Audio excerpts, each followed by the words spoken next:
Hello ನಮಸ್ಕಾರ, welcome back, welcome to ನಮ್ಮ diploma channel. Sir, ಇವಾಗ first round option entry extend ಮಾಡಿದ್ದಾರೆ. So results ಯಾವಾಗ ಬರುತ್ತೆ? ಫಸ್ಟ್ ಥಿಂಗ್, ರಿಸಲ್ಟ್ ಬಂದಾದ್ಮೇಲೆ ಚಾಯ್ಸ್ ಎಂಟ್ರಿ ಮಾಡೋದಕ್ಕೆ ಎಷ್ಟು ಟೈಮ್ ಇರುತ್ತೆ? ಚಾಯ್ಸ್ ಎಂಟ್ರಿ ಮಾಡಾದ್ಮೇಲೆ ಕೆ ಫೀಸ್ ಕಟ್ಟಬೇಕು. ಆ ಫೀಸ್ ಕಟ್ಟೋದಕ್ಕೆ ಯಾವ ಥರ ಕಟ್ಬೋದು, ಒಂದು ಡೌಟ್ಸ್ ಇದೆ, ಕ್ಲಾರಿಫೈ ಮಾಡಿ ಅಂತ ಸುಮಾರು ಜನ ಸ್ಟೂಡೆಂಟ್ಸ್ ಮೆಸೇಜ್ ಮಾಡ್ತಾ ಇದ್ದಾರೆ. ಸೊ ಅವ್ರಿಗಾಗಿ ವಿಡಿಯೋ ಮಾಡ್ತಾ ಇದ್ದೀನಿ, ಎಲ್ಲರಿಗೂ ವಿಡಿಯೋ ಮಾಡ್ತಾ ಇದ್ದೀನಿ. ಸೊ ಫಸ್ಟ್ ಥಿಂಗ್, ಇವಾಗ ಫಸ್ಟ್ ರೌಂಡ್ ಆಪ್ಷನ್ ಎಂಟ್ರಿ ಏನು ನಡೀತಾ ಇದೆ, ಎಕ್ಸ್ಟೆಂಡ್ ಆಗಿದೆ ಡ್ಯೂ ಟು ಸಮ್ ರೀಸನ್ಸ್. ಯಾಕಂದರೆ ಸುಮಾರು ಜನದ್ದು ಡಾಕ್ಯುಮೆಂಟ್ ವೆರಿಫಿಕೇಶನ್ ಆಗಿರಲಿಲ್ಲ. ಸೊ ಅವ್ರದ್ದು ವೆರಿಫಿಕೇಶನ್ ನೋಡಿಕೊಂಡು ಮತ್ತು NTTF ಅವ್ರದ್ದು ರಿಸಲ್ಟ್ ಅನೌನ್ಸ್ ಆಗಿರಲಿಲ್ಲ. ಸೊ ಅವ್ರದ್ದು ವೆರಿಫಿಕೇಶನ್ ಮಾಡಿ ರಿಸಲ್ಟ್ ಕೊಟ್ಟು ಅಪ್ಡೇಟ್ ಮಾಡೋಕ್ಕೆ ಆಪ್ಷನ್ ಕೊಟ್ಟಿದ್ದಾರೆ.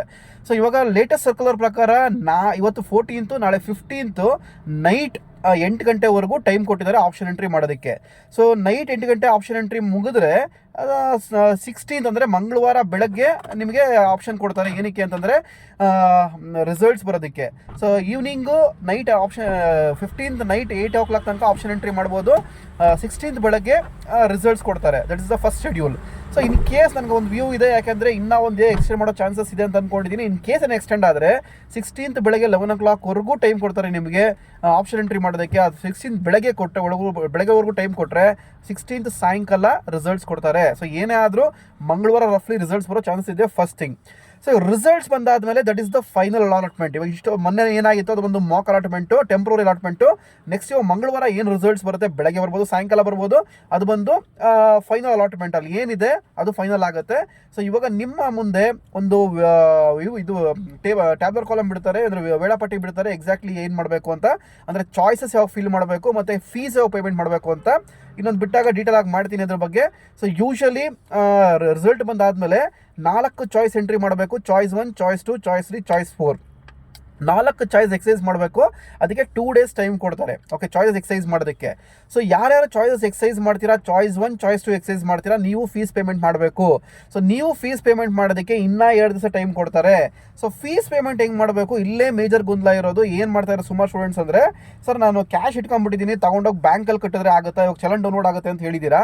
ಇವಾಗ ಸೀಟ್ ಅಲಾಟ್ಮೆಂಟ್ ಆದಮೇಲೆ ನಿಮಗೆ ಚಾಯ್ಸ್ ಕೊಟ್ಟಾದ್ಮೇಲೆ ಒಂದು ಚಲನ್ ಡೌನ್ಲೋಡ್ ಆಗುತ್ತೆ. ಚಲನ್ ತೊಗೊಂಡೋಗ್ಬಿಟ್ಟು ಬ್ಯಾಂಕಲ್ಲಿ ಕೊಡಬೇಕು. ಆ ಬ್ಯಾಂಕಲ್ಲಿ ಕೊಟ್ಟರೆ ಅವ್ರು ಫೀಸ್ ಪೇಮೆಂಟ್ ಮಾಡ್ಕೊತಾರೆ. ಅದಕ್ಕೆ ಕ್ಯಾಶ್ ಕಟ್ಬೋದು ಸರ್ ಅಂತ ತುಂಬ ಜನಕ್ಕೆ ಮೈಂಡ್ ಸೆಟ್ ಇದೆ. ಆಮೇಲೆ ಇನ್ನೊಂದೇನು ಹೇಳ್ತೀರಾ ಸರ್, ಅಲ್ಲಿ NEFT ಮತ್ತು ಯಾವುದು IFSC ಕೋಡ್ ಇಂಡಿಕೇಟ್ ಆಗಿರುತ್ತೆ, ನಾವು ಆನ್ಲೈನ್ ಟ್ರಾನ್ಸ್ಫರ್ ಮಾಡ್ಬೋದು ಅಂತ. ಲಾಸ್ಟ್ ಟೈಮ್ ಮಾಡಿರೋ ತುಂಬ ಜನ ಸಿಗಾಕೊಂಡಿದ್ದಾರೆ. ಸೊ ದಯವಿಟ್ಟು ಆ ಥರ ಮಾಡಬೇಡಿ, ನೀವೇನು ತಲೆ ಕೆಡ್ಸ್ಕೊಂಡು ಹೋಗಬೇಡಿ.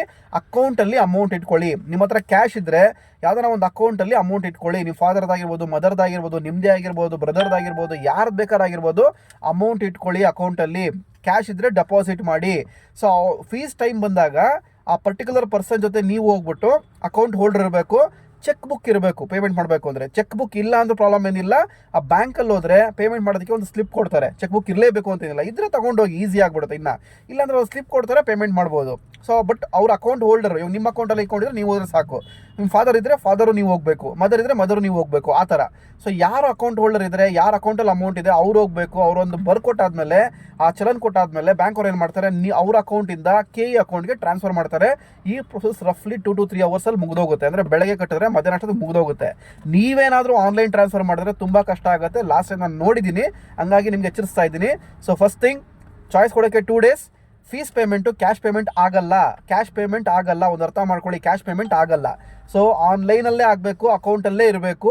ಅದು ಬ್ಯಾಂಕ್ ಅವ್ರು ಮಾಡ್ಕೊತಾರೆ, ನಿಮ್ಮ ಥರ ನೋವು ಬೇಡ.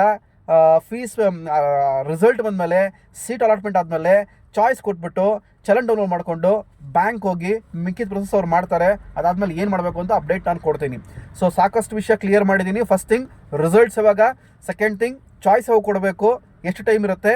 ಥರ್ಡ್ ಥಿಂಗ್, ಫೀಸ್ ಹೆಂಗೆ ಪೇಮೆಂಟ್ ಮಾಡಬೇಕು, ಫೀಸ್ ಪೇಮೆಂಟ್ ಮಾಡೋಕ್ಕೆ ಎಷ್ಟು ಟೈಮ್ ಇರುತ್ತೆ ಅಂತ ರಫ್ಲಿ 2 to 3 days ಟೈಮ್ ಇರುತ್ತೆ ನಿಮಗೆ. ಆ ಶೆಡ್ಯೂಲ್ ಬಿಟ್ಟಾಗ ನಿಮಗೆ ಡೀಟೇಲ್ ಆಗಿ ಎಕ್ಸ್ಪ್ಲೇನ್ ಮಾಡ್ತೀನಿ.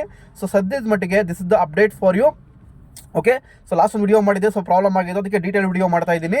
So this is the final update, okay, ನನ್ನ ಕಡೆಯಿಂದ ಸದ್ಯದ ಮಟ್ಟಿಗೆ. ಸೊ ಈ ಥರ ವಿಡಿಯೋಸ್ ಆಗಿ ತಪ್ಪದೆ ನಮ್ಮ ಡಿಪ್ಲೊಮಾ ಚಾನಲ್ ಸಬ್ಸ್ಕ್ರೈಬ್ ಮಾಡ್ಕೊಳ್ಳಿ. ಹಾಗೆ ಲೈಕ್ ಮಾಡಿ, ಶೇರ್ ಮಾಡಿ, ಮತ್ತು ಸಪೋರ್ಟ್ ಮಾಡ್ತಾ ಇರಿ. Thanks for watching.